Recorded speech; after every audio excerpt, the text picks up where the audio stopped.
میرے رسول پاک علیہ وسلم نے فرمایا بندہ اللہ کے سب سے قریب اس وقت ہوتا ہے جب وہ سجدے کی حالت میں ہوتا ہے۔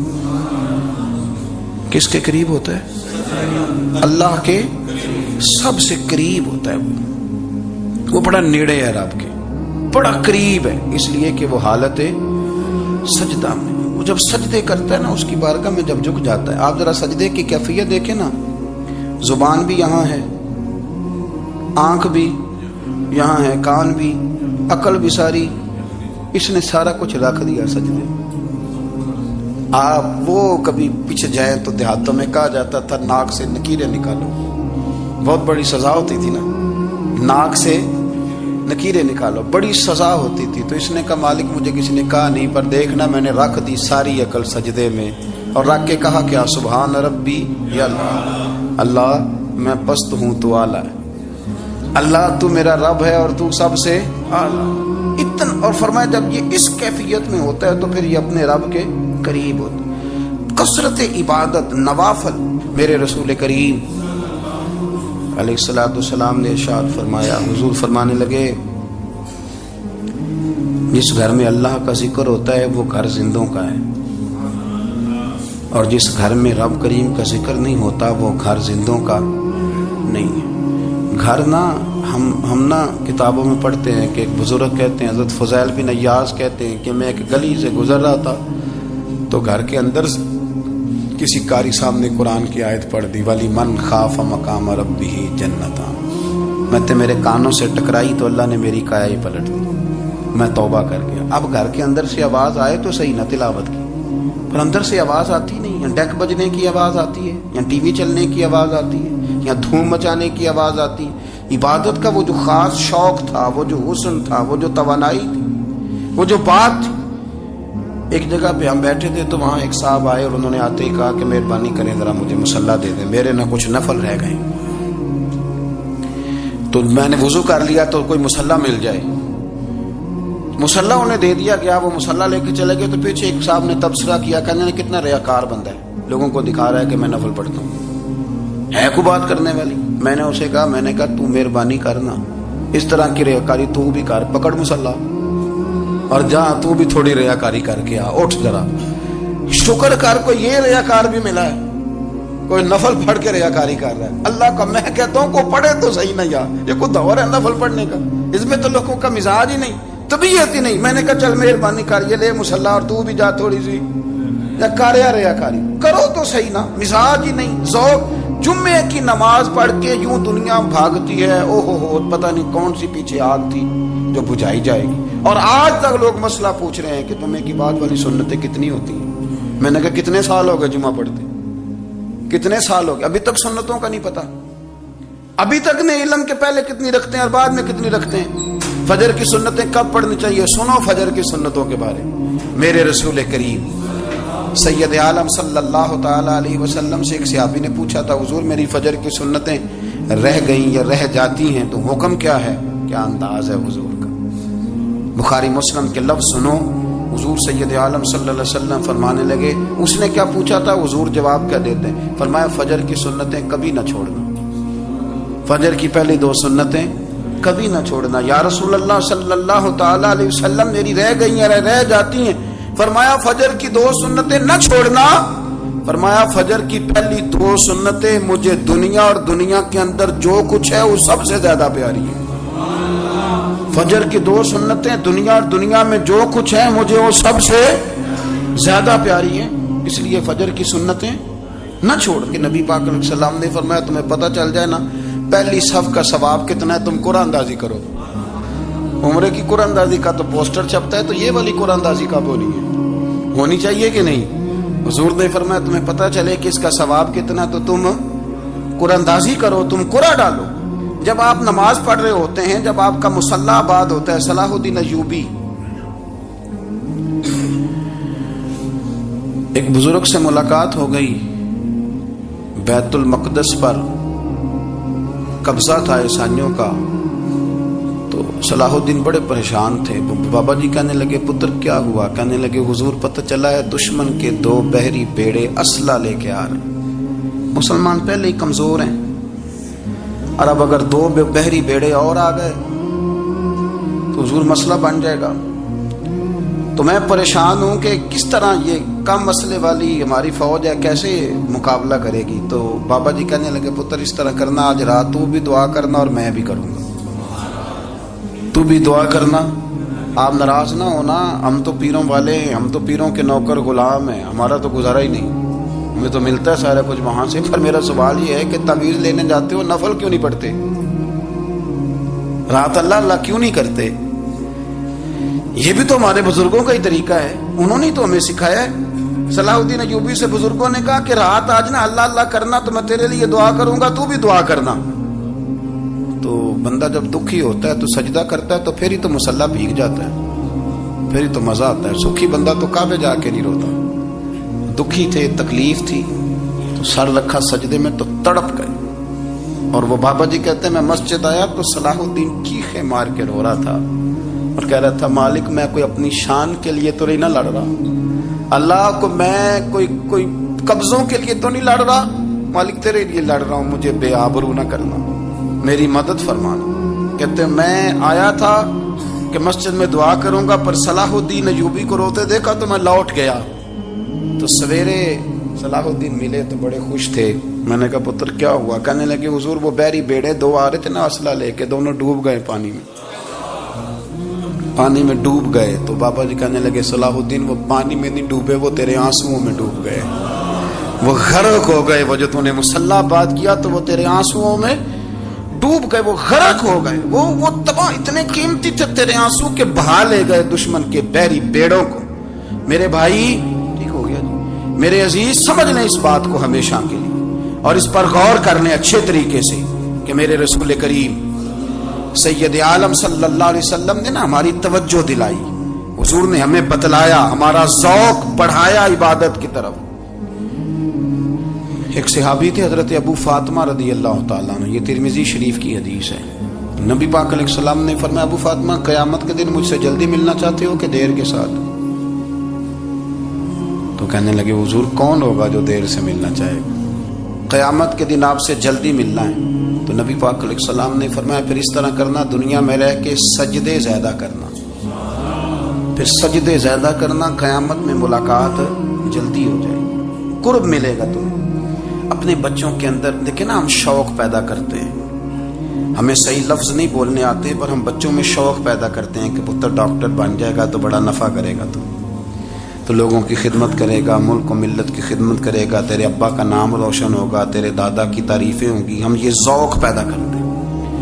ہم اپنے نوجوانوں کے اندر یہ فکر پیدا کرتے ہیں، انہیں ہم سمجھاتے ہیں کہ میاں جب تم پڑھو گے محنت کرو گے تو فلاں آدمی کی طرح تمہارا نام ہوگا.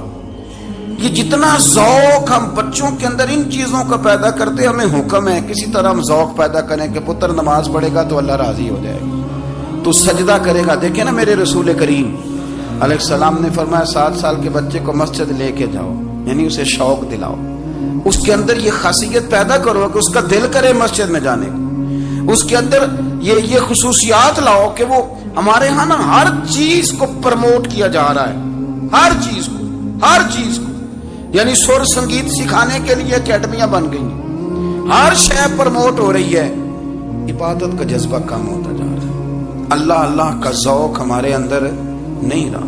اور اتنا مشکل ہم نے اپنے لیے بنا لیا ہے کہ وہ بندہ جو بڑی زبردست مذہبی گفتگو کر رہا تھا اور تگڑی بات کر رہا تھا، کیا بات ہے، لیکن نماز کے بارے میں کمزوری دکھا جاتا ہے، نوافل کے بارے میں وہ چپکے سے نکل جاتا ہے. امام احمد بن حنبل رحمۃ اللہ تعالی علیہ، مسند امام احمد بن حنبل 14 جلدوں میں ہے مارکیٹ میں، اور مجھے تو خیر پسند ہی پڑی ہے، میں نے تو کئی دفعہ پڑھی ہے. اور کیا بات ہے امام احمد بن حنبل کی، کیسے تگڑے قسم کے محدث تھے اور اللہ نے کتنا انہیں اعزاز عطا فرمایا ہوا. یہ کوڑے بھی کھاتے تھے دین کی خاطر، سارا کرتا لہو سے بھر بھی جایا کرتا تھا، بڑا اعزاز والا شخص تھے، بڑے اعزاز والے. حدیثیں جمع کرنا، حدیثیں لکھنا، حدیث پڑھانا، سارا دن رہتے تھے. کہہ سکتے تھے کہ میں کر تو رہا ہوں کام، اور حدیث بھی موجود ہے کہ عالم عابد سے افضل ہوتا ہے، پر اس کے باوجود امام احمد بن حنبل رحمۃ اللہ علیہ 300 نفل فرض نمازوں کے علاوہ پڑھا کرتے تھے، 300 نوافل روز پڑھا کرتے تھے۔ ان کے بیٹے نے کہا ابا جی مکان خریدنا ہے تو کچھ جگہ کہاں کر کے لوں، بہت ساری آبادیاں، تو فرمایا پتر وہاں لینا جہاں مسجد قریب ہو۔ میرے رسول کریم سید عالم صلی اللہ علیہ وسلم اتنا پسند کرتے مسجد کو، اتنا پسند کرتے نماز کو کہ رسول کریم صلی اللہ علیہ وسلم تہجد کی نماز بھی پڑھتے، پھر حضور فجر کی نماز بھی پڑھتے، نبی پاک وتر کو الگ کر کے پڑھتے، عشاء کے ساتھ نہیں پڑھتے۔ یہ تو ہم اس لیے اجازت دی ہمارے بزرگوں نے کہ بعد میں اٹھے گا کون علیحدہ وتر پڑھنے کے لیے، عشاء کے ساتھ پڑھ لے۔ وتر پڑھتے، تہجد پڑھتے، فجر پڑھتے، اشراق پڑھتے، چاشت پڑھتے، پھر مغرب کی نماز کے بعد 6 رکعت اوابین پڑھتے، پھر رات کو صلاۃ اللیل پڑھتے۔ سیدہ عائشہ صدیقہ کہتی ہیں زمانہ سو جاتا اور میرے رسول مصلی بچھا کے کھڑے ہو جاتے۔ او یار کھیتی باڑی کر کے نہیں، محنت مزدوری کر کے نہیں، جناب عائشہ کہتی ہیں میں یہ بھی دیکھتی کہ حضور ایک آیت شروع کرتے تو ساری رات اسی کو پڑھتے، اور میری نظر جاتی تو قدم مبارک پہ ورم آ جاتا۔ یار نماز پڑھ کے اتنی مشقت کر کے، اتنی جد و جہد کر کے ورم آ گیا، یا رسول اللہ اتنی محنت کیوں کرتے ہو؟ فرمایا افلا اکون عبدا شکورا، کیا میں اپنے رب کا شکر گزار بندہ نہ بنوں؟ صحابہ کا ذوق عبادتوں کا، ریاضتوں کا، تلاوتوں کا، طبیعت ہے ان کی، وہ ایک دوسرے کو، حضرت مولا علی شیر خدا کرم اللہ تعالی وجہہ الکریم کے زمانے میں روم کے بادشاہ نے کہا یار یہ مسلمانوں کا پتہ تو کرو، یہ آخر کیوں اتنے زیادہ مجاہد ہیں؟ اس زمانے میں جاسوس بھیجنے کا مزاج تھا، اب تو جاسوس پکڑا جاتا ہے، اب تو جاسوس ہے، اور جاسوسی کا شوق ویسے آج بھی ہے۔ عرض کروں تھوڑی سی بات اس عنوان سے، پتہ کیا ہمارا مسئلہ ہے؟ ہم جہاں جاتے ہیں نا وہاں تھوڑی خوشبو سونگنے کی کوشش کرتے ہیں، وہ کیا ہے تو یہ کیا ہے تو ادھر کیا ہے تو تھوڑا سا ادھر کیا ہے۔ میرے رسول پاک پڑھیے درود شریف، سارے پڑھیے ذرا زور سے، صلی اللہ تعالی۔ نبی پاک علیہ السلام نے فرمایا جاسوسی نہ کرنا ورنہ تم بندوں کو خراب کر دو، اور فرمایا اس طرح نہ ہو کہ تم کسی کے اب کھول نہ نکلو تو تمہارے پہلے کھول جائیں۔ یہ جو ذوق ہے نا یہ ختم کریں، چھوڑیں، مطلب آپ کس چکر میں پڑے ہوئے ہیں، اتنی زیادہ توجہ کرنے کی کیا ضرورت ہے؟ نے کام سے کام رکھیں، اس میں بندہ تھوڑا سا نا آسان رہتا ہے۔ یہ جو بہت زیادہ ٹٹولنے والے لوگ ہوتے ہیں نا وہ بےچارے پھر عمر ٹٹولتے ہی گزار دیتے ہیں، اس لیے کہ مزاج ہی بہت پکا ہے، گوری کا منہ کھول کے اندر تک ہاتھ ڈالنا، تو پھر کئی دفعہ سامنے سے بچھو بھی لڑ جاتا ہے، خرابی ہوتی ہے۔ تو جاسوسی کی جاتی تھی، اس نے بھی جاسوس بھیجے، کیونکہ قبیلوں کے لوگ تھے، کچھ مسلم کچھ کافر، پہچانے نہیں جاتے تھے لوگ، تو کچھ لوگ اس نے بھیجے، انہوں نے آ کے نا تحقیق کی، ریسرچ کری کہ آخر ماجرا کیا ہے، تو واپس جا کے انہوں نے رپورٹ دی نا روم کے بادشاہ کو۔ اس رپورٹ کا ایک جملہ بڑا شاندار ہے، وہ کہنے لگا بادشاہ ہمیں مسلمانوں کی کوئی سمجھ نہیں آئی، ہمیں کوئی سمجھ نہیں آئی۔ انہوں نے کہا کیوں نہیں سمجھ آئی؟ کہنے لگے یار عجیب بندے ہیں، جب رات مصلی پہ بیٹھتے ہیں تو یوں لگتا ہے ان کا دنیا سے رشتہ ہی کوئی نہیں، کوئی کسی کو نہیں جانتا، کوئی اپنے دکھ سنا کے رو رہا ہے، کوئی اپنی بات کر کے رو رہا ہے، لگتا ہے کہ ان کا کوئی رشتہ ہے ہی نہیں جب مصلی پہ بیٹھتے ہیں۔ اور فرمایا جب سویرے یہ جہاد کرنے نکلتے ہیں تو لگتا ہے ان سے زیادہ دلیر ہی کوئی نہیں، حالانکہ جو مصلوں پہ رونے دھونے کے لوگ ہوتے ہیں وہ کئی دفعہ جہاد میں کام نہیں کرتے، لیکن عجیب لوگ ہیں کہ رات کے راہب ہیں، دن کے مجاہد ہیں، کوئی سمجھ نہیں آتی۔ میرے عزیز ان لوگوں نے مصلی آباد کر کے رکھا، تلاوتیں ان کا ذوق رہی، منظر روز پڑھنا، اسباق پڑھنا، وظائف پڑھنا، یہ ان کا ذوق رہا۔ شیخ شہاب الدین سہروردی رحمۃ اللہ علیہ، اس پر ایک بندے نے اعتراض کیا، اس نے کہا جی آپ کس قسم کے صوفی ہیں، مرید بیٹھے ہیں اور آپ وہاں نفل پڑھ رہے ہیں؟ یہ بھی بڑا مسئلہ ہوتا ہے نا، جو بندہ ملنے آتا ہے وہ اپنے ٹائم کے حساب سے آتا ہے، اور اس کا یہ بھی خیال ہوتا ہے کہ پیر صاحب جو ہیں وہ چونکہ درویش ہیں تو نہ انہیں روٹی کھانی چاہیے نہ سونا چاہیے، چونکہ وہ درویش ہیں، اور ہم چونکہ درویشوں کے ماننے والے ہیں لہذا ہمارا یہ طریقہ ہونا چاہیے کہ جیسے ہم کہیں درویش ویسے ہی کر جائے۔ حالانکہ جس کو آپ درویش کہیں گے آپ اس کی مانیں گے، آپ منوائیں گے نہیں، ہمارا مزاج ہوتا ہے۔ شیخ شہابالدین پر لوگوں نے اعتراض کی، حضور لوگ ملنے آئے ہیں، زیارت کرنے آئے ہیں، یہ بندے دعا کرانے آئے ہیں، اللہ اللہ کرانے آئے، اور آپ نفل پڑھ رہے ہیں، کیا جملہ ہے، کیا حسن ہے، کیا خوبصورتی ہے۔ فرمانے لگے رب رسول سے مانگنے کے لیے مصلی بچھایا ہے، اگر وہاں سے مانگوں گا نہیں تو تمہیں دوں گا کیا؟ پہلے مجھے کچھ لے تو لینے دو، اگر میرے پلے کچھ ہے ہوگی تو آگے دوں گا نا۔ تو میں مانگنے گیا تھا کہ یا اللہ دے، تیرے بندے لینے آئے دے، تو میں کچھ لوں گا تو آگے دوں گا نا۔ لیکن ہمارا یہ سٹیٹس، یہ مزاج، یہ شعور نہیں ہے۔ گپیں، کہانیاں، داستانیں، گفتگو، خطابت، واز، کیا بات، لیکن اگر کچھ کرنے کا کام ہو تو وہ نہیں ہم سے ہوتا۔ میرے نبی کریم علیہ الصلوۃ والسلام نے مصلی سے دل لگانے کا درس دیا، حضور نے توجہ دلائی۔ صحابہ اس ذوق کے حامل لوگ تھے، وہ کوشش کرتے تھے۔ جناب صدیق اکبر رضی اللہ تعالیٰ عنہ کا عبادت کا مزاج ہمیشہ قائم رہا۔ حضرت عمر فاروق ساری رات اللہ کے حضور کھڑے رہے۔ حضرت عثمان غنی رضی اللہ تعالیٰ عنہ عشاء کی نماز پڑھ کے 2 رکعتوں کی نیت باندھتے تھے، 15 سپارے پہلی رکعت میں پڑھ دیتے تھے اور 15 سپارے قرآن مجید کے دوسری رکعت میں پڑھ دیتے تھے۔ آپ نے نا حضرت عمر فاروق کے وصال کے بعد ان کی ایک بیوہ سے نکاح کیا، حضرت عثمان غنی نے نکاح کیا۔ وہ خاتون آپ کے نکاح میں آئیں تو عرض کرنے لگی، امیر المومنین میرے لیے اعزاز تو بہت ہے کہ میں امیر المومنین کی بیوہ تھی تو امیر المومنین کی منکوحہ ہو گئی ہوں، لیکن حضور نہ تو میں جوان ہوں کہ میرے اندر رغبت ہوتی اور نہ میں اب اس قابل ہوں کہ کوئی خدمت کر سکوں، میرے ساتھ نکاح کی وجہ کیا بنی؟ تو عثمان غنی رو پڑے، فرمانے لگے میں نے عمر فاروق کو مسجد میں اپنے رب سے ڈرتے ہوئے دیکھا ہے، میں نے اسے روتے ہوئے دیکھا ہے، عدل کرتے دیکھا ہے، انصاف کرتے دیکھا ہے، امت کی خیر خواہی کرتے دیکھا۔ تمہارے ساتھ نکاح اس لیے کیا ہے کہ تم مجھے یہ بتاؤ کہ عمر فاروق گھر کے اندر اپنے رب کو کیسے راضی کرتے تھے، گھر کے اندر کیسے راضی کرتے تھے، وہ طریقے بتلاؤ، تم بتاتی جانا اور میں بھی اسی طرح گھر میں عبادت کروں۔ اپنا ذوق، اپنی طبیعت، ہم نے نا ذوق غلط بنا لیا۔ اگر 20 بندے کہہ بھی دیں گے تو نے بڑی شاندار تلاوت کیا تو کیا اس سے بنے گا؟ 100 بندہ کہہ بھی دے تیری کیا بات ہے، کیا بات ہے نعت خان کی، کیا بات ہے علامہ صاحب کی، پیر صاحب، پیر مہر علی شاہ صاحب رحمت اللہ علیہ، آپ تشریف فرما تھے تو آپ کے ایک ہی بیٹے بابو جی جن کو کہا جاتا ہے، جس دن صاحبزادے پیدا ہوئے تو خادم نہ وہاں سے نکلا۔ ان لوگوں کے شوق اور طرح کے تھے نا، تو ان کی توجہ بھی اپنے شوق کی طرف رہتی، تو خادم نکلا اندر سے، پیر صاحب مبارک ہو، پیر صاحب مبارک ہو، پیر صاحب مبارک ہو، پیر صاحب مبارک ہو، شور کر رہا ہے۔ تو پیر صاحب کو وجد ہو گیا، اللہ اکبر، اللہ اکبر، اللہ، وہ کیا ہوا، کس بات کی مبارک دے رہے ہو؟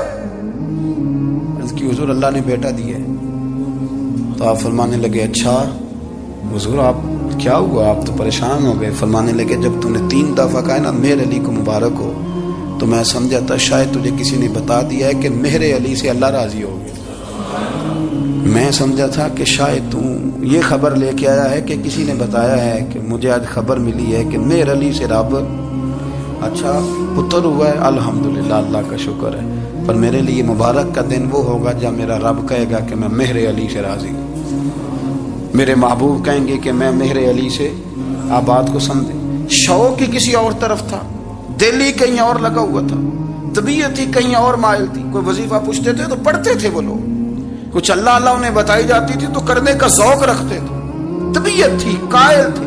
حضرت ربیع کہتے ہیں میں بڑی دور سے سفر کر کے گیا حضرت اویس کرنی سے ملنے، بڑی دور سے، اور جب میں پہنچا تو فجر کا وقت تھا، تو حضرت اویس کرنی کو میں نے پا لیا، تو وہ نماز پڑھ کے نا قرآن شریف لے کے بیٹھ گئے۔ فرماتے ہیں اشراق چاشت کا وقت ہوا تو نفلوں کی نیت باندھ لی۔ محدث ابن الجوزی نے لکھا ہے، فرماتے ہیں پھر جب زوال کا وقت ہوا تو مسجد میں جھاڑو دینے لگ گئے۔ زور کی نماز پڑھ کے تو عصر کی تیاری تک وہ مسجد میں بیٹھے رہے، اور میرے نبی پاک علیہ السلام نے فرمایا جو نماز کے انتظار میں بیٹھا ہو وہ نماز ہی میں ہے، وہ نماز ہی میں ہے۔ فرمایا میری دنیا، میری امت کی جو رہبانیت ہے نا وہ اتنی ہے کہ نماز کا انتظار کرے، اذان کے بعد نماز کا یہ راہب ہے، یہ اس وقت چھوڑ کے بیٹھے ہیں سارا کچھ۔ فرماتے ہیں عصر تک انہوں نے اللہ اللہ کی، پھر مغرب تک کی، عشاء کی نماز ہوئی تو نماز پڑھی تو وہ تھک گئے، اب مجھے وہ فارغ ہوں مصلی چھوڑے تو میں ملاقات کروں نا، یہ آپ حیران نہ ہو کہ اتنی دیر بندہ کیسے اللہ اللہ کر، ہم نے کی نہیں نا اس لیے ہم پریشان ہیں. جو عادی ہوتے ہیں وہ کر بھی لیتے ہیں. وہ یہ کام، میری بات کی سمجھ آ رہی ہے؟ جب جاتے ہو کسی دفتر میں تو 8 گھنٹے کھڑے رہ لیتے ہو نا، مجبوری ہوتی ہے تو کھڑے رہا جا سکتا ہے. پاسپورٹ کے دفتر بولیے، امیگریشن کی لائنوں میں، اور میں نے تو ایمبیسیوں میں بندے 12 گھنٹے پہلے جا کے کھڑے دیکھے، رہ لیتے ہیں کھڑے.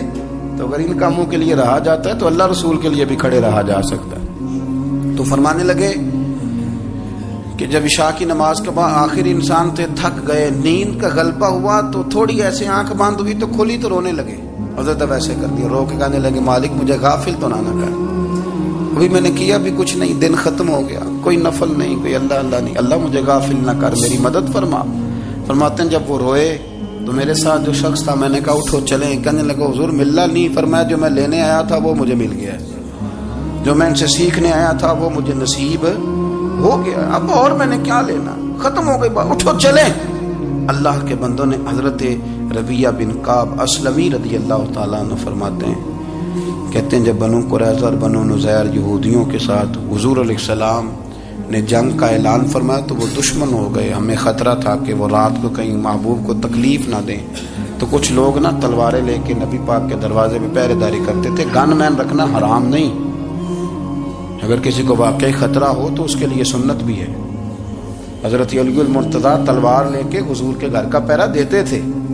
حضرت ربیہ بن کعب اسلمی رضی اللہ تعالیٰ عنہ فرماتے ہیں کہ رات میری ڈیوٹی تھی کہ میں حضور کے گھر کا پہرا دوں گا. تو فرماتے ہیں میں باہر سن رہا تھا، ساری رات ہی میرے نبی پاک نے اللہ کی تسبیح پڑھی، ساری رات، کبھی تسبیح، کبھی تحلیل، کبھی تحمید، کبھی تکبیر، ساری رات. فرماتے ہیں ساری رات حضور پڑھتے رہے اور ساری رات ہی میں سنتا رہا. مجھے اونگ آ گئی، میری آنکھ لگ گئی، حضور ابھی پڑھ رہے تھے، میں تھک کے سو گیا. اور فرماتے ہیں جب میری آنکھ دوبارہ سے کھلی تو میرے کانوں میں پھر کوئی چیز گونجی تو میں نے کان لگایا تو میرے حبیب ابھی بھی اللہ کو یاد کر رہے. ساری رات حضور رب کی عبادت کرتے. اسی لیے تو کہا یا ایھا المزمل قم اللیل الا قلیلا، حبیب ساری رات تو نہ جاگا کر، تھوڑا آرام بھی کر لیے گا. میرے بھائی اپنا مصلح، اپنی عبادات، اپنے وظائف، اللہ اللہ جو آپ نے کسی سے سیکھی ہے اس کو کبھی کمزور نہ ہونے دیں. شجرہ شریف جو کسی بزرگ سے آپ لے لیتے ہیں تو کیا رسم ہے کوئی؟ اس پہ کچھ لکھا ہوتا ہے، وہ پڑھنے کے لیے دیا جاتا ہے، اس پہ لکھا ہوتا ہے کہ یہ اللہ اللہ آپ نے کرنی ہے. ساری زندگی کسی اسکول میں داخل ہو گئے اور وہاں جا کے آپ نصاب ہی نہ پڑھیں، کتاب ہی نہ کھولیں تو پاس ہو جائیں گے؟ وہ کہتے ہیں میں 20 سال جاتا رہا ملا کچھ نہیں. تو آپ نے لیا کیا ہے؟ ایک اتنی سی کتاب تھی، اس کو تو کھول کے آپ دیکھ نہیں سکے، اس کے وظائف تک تو رسائی نہ ہوئی. اس لیے کہ اللہ اللہ کرنا مشکل ہے اور تصویر کھنچانا یہ آسان کام ہے. تو جو آسان ہے اس طرف ہماری توجہ لگی رہتی ہے اور جو مشکل ہے اس طرف ہم ذوق پیدا نہیں کرتے. یا ایھا الناس اعبدوا ربکم الذی خلقکم والذین من قبلکم لعلکم تتقون. اے لوگوں اس رب کی عبادت کرو جس نے تمہیں پیدا کیا اور تم سے پہلوں کو پیدا کیا، اس لیے عبادت کرو کہ تم پرہیزگار ہو جاؤ گے. مالک سمجھنے کی توفیق